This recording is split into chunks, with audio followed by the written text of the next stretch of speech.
والسلام على رسول الله أما بعد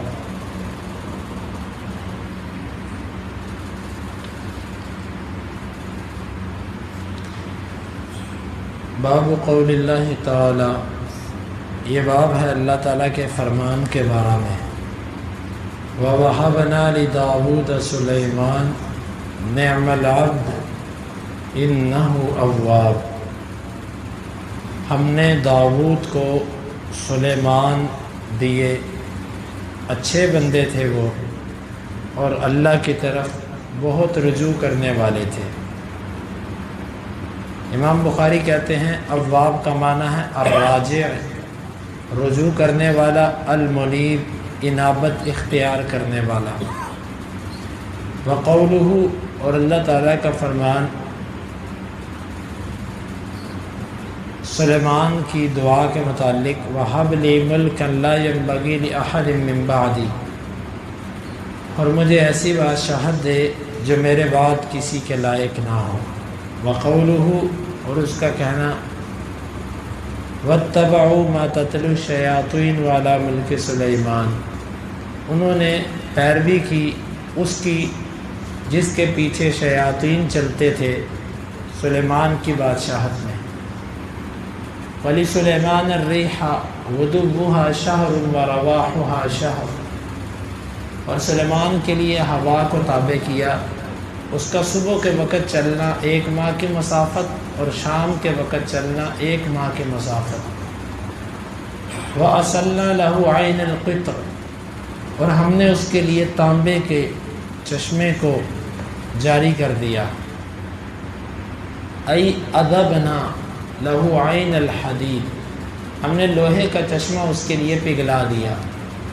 ومن الجن من یعمل بین یدیہ باذن ربہ، اور جنوں میں سے کچھ وہ تھے جو کام کرتے تھے اس کے سامنے اس کے رب کے حکم سے۔ ومن یزغ منہم عن امرنا، اور جو کوئی ان میں سے ٹیڑھ اختیار کرتا ہمارے حکم سے، نذقہ من عذاب السعیر، ہم اس کو چکھاتے بڑکتے ہوئے عذاب سے۔ یعملون لہ ما یشاء من محارب، وہ بناتے اس کے لیے جو وہ چاہتا عمارتوں میں سے۔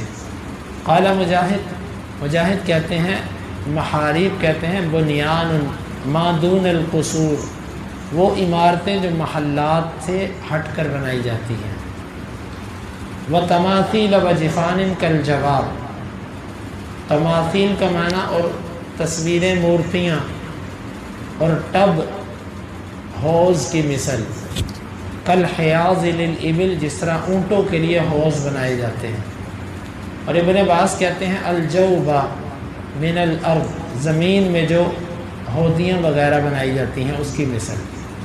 وقدور الراسیات، اور دیگیں ایک جگہ پر رکھی ہوئی۔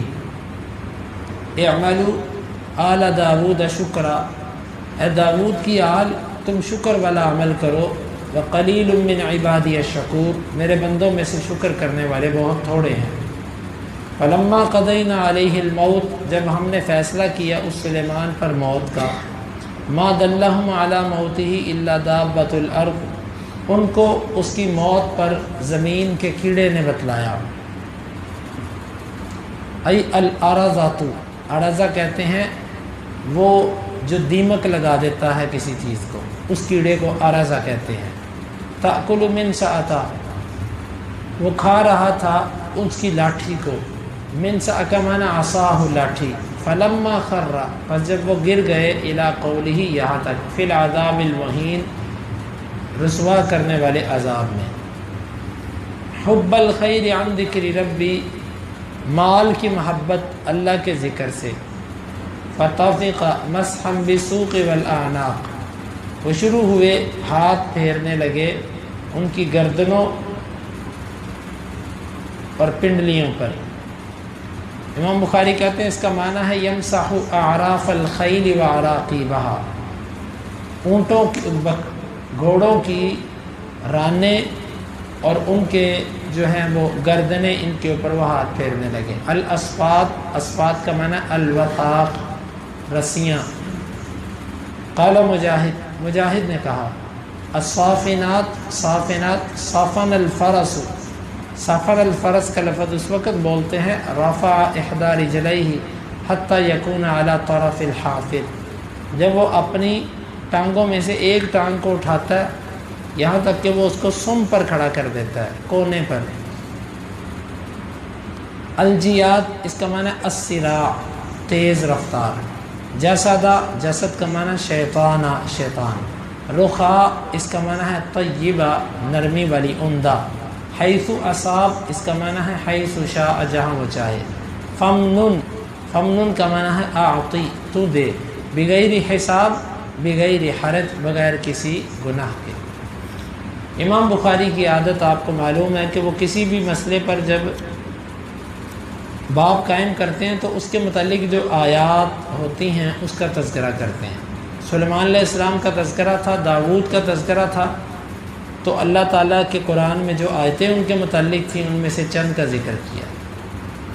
پہلی آیت تو ہم نے داود کو سلیمان دی ہے اور وہ اچھا بندہ تھا اور اللہ کی طرف بہت رجوع کرنے والا تھا۔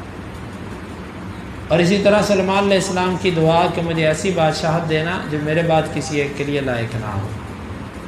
اور اسی طرح سلیمان کے زمانے میں لوگ ان شیاطین کے پیچھے چلے تھے جو جادو کرتے تھے، ان سے جادو سیکھتے سکھاتے۔ اور اسی طرح سلیمان علیہ السلام پر اللہ کی ایک نعمت یہ تھی کہ صبح کے وقت وہ اپنے تخت پر جاتے اور اتنا سفر کر لیتے جتنا سفر ایک ماہ میں کیا جاتا ہے، اور شام کے وقت جب وہ اپنے تخت پر نکلتے تو وہاں سے اتنا سفر کر لیتے جتنا سفر ایک ماہ کا ہوتا تھا۔ یہ فضائی سفر تھا، اور اللہ تعالیٰ فرماتا ہم نے اس کے لیے تانبے کے چشمے کو جاری کر دیا۔ اللہ نے چشمے نکالے ان کے لیے، اس سے وہ مختلف قسم کی چیزیں بناتے تھے، اور جنات ان کے سامنے کام کرتے، اور جنوں میں سے جو کوئی ٹیڑھ پن اختیار کرتا یعنی تھوڑی سی اڑ پھس کرتا، اللہ تعالیٰ کی طرف سے اس کو سخت سزا دی جاتی، اور وہ ان کے لیے محاریب بناتے۔ محاریب سے مراد بڑی بڑی عمارتیں، محاریب عمارتوں کو بھی کہتے ہیں، اور نماز پڑھنے کی جگہ یعنی مسجد وغیرہ کو بھی محراب کہا جاتا ہے۔ اور بڑے بڑے وہ ٹب بناتے انسانوں کے استعمال کے لیے، جنوں کے استعمال کے لیے، بڑے بڑے ٹب، اور وہ ٹب اتنے بڑے ہوتے جس طرح بڑے بڑے ہاؤس بنائے جاتے ہیں، اتنے اتنے بڑے، اور دیگیں اتنی اتنی بڑی ہوتی تھی جو ایک جگہ سے دوسری جگہ ہل نہ سکتی، اتنی بھاری اور اتنی بڑی دیگیں، قدور الراسیات۔ اللہ تعالیٰ نے فرمایا آل داود تم شکر کرو، اللہ نے تم پر کتنے انعامات کیے، میرے بندوں میں سے شکر کرنے والے تھوڑے ہیں۔ اس سے معلوم ہوتا ہے اللہ جب کسی بندے پر نعمت کرے تو اس پوری آل کو شکریہ ادا کرنا چاہیے۔ سلیمان علیہ السلام اور داود ان دو کو نبوت اور بادشاہت دی، اور شکر کرنے کے لیے پوری آل داود کو کہا کہ ساری آل داود اللہ کا شکر ادا کرے۔ تو اگر کسی پر نعمت ہو تو شکریہ پوری آل پر بنتا ہے۔ پھر اللہ تعالیٰ نے سلیمان علیہ السلام کی موت کا تذکرہ کیا کہ جنوں کے بارے میں لوگوں کا نظریہ یہ تھا کہ یہ غیب جانتے ہیں۔ اللہ تعالیٰ نے سلیمان علیہ السلام کو موت اس طریقے سے دی کہ وہ کھڑے ان سے کام کروا رہے تھے، اور ایسے لاٹھی پر ٹیک لگائی ہوئی تھی، وہ فوت ہو چکے تھے، حتیٰ کہ ان کو ان کی موت کا پتہ ہی نہ چل سکا۔ زمین کا کیڑا ان کی لاٹھی کھانا شروع ہو گیا، جب لاٹھی اس کو گھن لگ گئی اور وہ سلیمان علیہ السلام کا وزن نہ اٹھا سکی تو ٹوٹ گئی، سلیمان علیہ السلام گر پڑے۔ پھر جنوں کو پتہ چلا کہ اوئے ہوئے ہوئے یہ تو فوت ہو چکے ہیں، ہمیں اگر پہلے سے پتہ ہوتا تو ہم اتنی مشقت والے کام میں نہ لگے رہتے۔ اللہ تعالیٰ یہ واضح کرنا چاہتا تھا کہ غیب اللہ کی ذات کے پاس ہے، جنات کے پاس علم غیب نہیں ہے، تب لوگوں پر یہ بات واضح ہو گئی۔ حب الخیر یہ ایک واقعہ ہے سلیمان علیہ السلام کا کہ وہ ایک دفعہ گھوڑوں کو پیار کرنے لگے، پیار کرتے کرتے کرتے کرتے ان کی عصر کی نماز رہ گئی، ان کو غصہ آیا، گھوڑوں کو بلایا، ان کو قتل کروا دیا کہ تمہاری محبت کی وجہ سے میری نماز رہ گئی۔ ایک تفسیر اس کے بارے میں یہ ہے۔ دوسری تفسیر یہ ہے کہ گھوڑوں کو مارنے سے مراد ہے ان کی گردن اور پنڈلیوں پر شفقت سے ہاتھ پھیرنے لگے، اس وجہ سے کہ یہ گھوڑے جہاد کے لیے استعمال ہوتے ہیں۔ بہرحال دونوں تفاسیر اہل علم کی، ابن جریر طبری رحمۃ اللہ علیہ نے قتل کرنے والی تفسیر کو راجح قرار دی ہے۔ اور اسی طرح اسفاد کا معنی ہے جکڑے ہوئے، رسیوں میں جکڑے ہوئے۔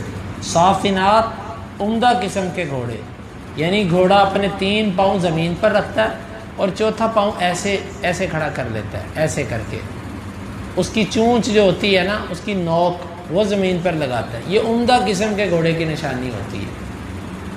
تو اس قسم کے گھوڑے تھے ان کے پاس۔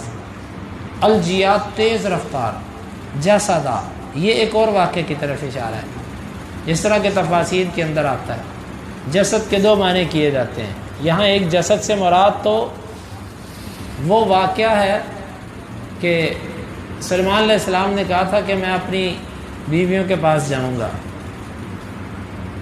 اور ان کی 70 بیویاں تھیں، اور ان کا ارادہ یہ تھا کہ اللہ مجھے سب سے ہی اولاد دے گا اور وہ اللہ کے رستے میں جہاد کریں گے۔ انشاءاللہ کہنا بھول گئے، کسی سے کچھ نہ ہوا، ایک ناقص بچہ پیدا ہوا صرف ایک سے۔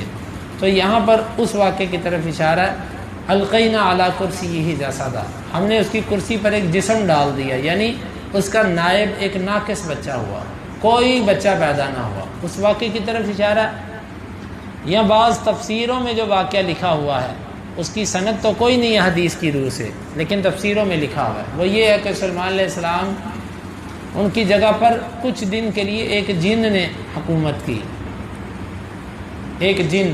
سلمان علیہ السلام انگوٹھی اتار کے اپنی بیوی کو پکڑا کے گئے، تو جن آیا سلمان علیہ السلام کی شکل اختیار کر کے، اس نے کہا کہ انگوٹھی دو، انگوٹھی پہنی، بادشاہت ساری کی ساری سلمان علیہ السلام کی اس کے ہاتھ چلی گئی۔ کچھ دن وہ بادشاہ رہا، البتہ سلمان علیہ السلام ان دنوں میں بہت پریشان رہے۔ پھر وہ جن جو تھا وہ بھاگا، اس نے اپنی انگوٹھی جو تھی سلیمان کی سمندر میں پھینکی، وہ مچھلی نے کھائی، وہ مچھلی سلمان علیہ السلام کے پاس آئی، انہوں نے وہ انگوٹھی دوبارہ پہنی، پھر بادشاہ دوبارہ لوٹ آئی۔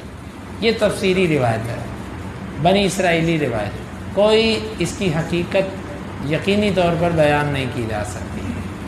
بہرحال دونوں طرح کی روایات، پہلے والی تو واضح ہے بخاری میں آتی ہے، لیکن یہ جو مشہور واقعہ ہے یہ کوئی حدیث نہیں ہے، بس یہ بنی اسرائیل کی چلتی چلائی بات ہے۔ پھر اللہ تعالیٰ نے سلمان علیہ السلام پر ایک نعمت کا ذکر کیا کہ اللہ نے ان کو ایسی ہوا دے رکھی تھی جو صبح کے وقت ان کو اتنا سفر کروا دیتی کہ جتنا سفر ایک مہینے میں کیا جاتا ہے۔ آپ یوں کہہ لیجئے کہ یہ بحری جہاز تو اب آئے ہیں، ہوائی جہاز تو اب آئے ہیں، سلمان علیہ السلام کو اللہ نے اس دور میں ہوائی جہاز دے رکھا۔ فمنن، تو احسان کر، اللہ کے مال میں سے دے جس کو تو چاہے، بغیر حساب، بغیر گناہ کے، یعنی آپ پر کسی قسم کی تنگی نہیں ہے۔ یہ چند آیات قرآن مجید کی امام بخاری ان کو صحیح بخاری میں لے کر آئے سلمان علیہ السلام کے واقعے کو شروع کرنے سے پہلے۔ مقصد یہ ہے ان کلمات کی کچھ نہ کچھ وضاحت۔ اللہ رب العالمین سے دعا ہے اللہ تعالی ہمیں سمجھنے کی اور ان کے تقاضوں کو پورا کرنے کی توفیق عطا فرمائے۔ اللہم انفعنا بما علمتنا وعلمنا ما ينفعنا وزدنا علما وآخر دعوانا ان الحمد للہ رب العالمین۔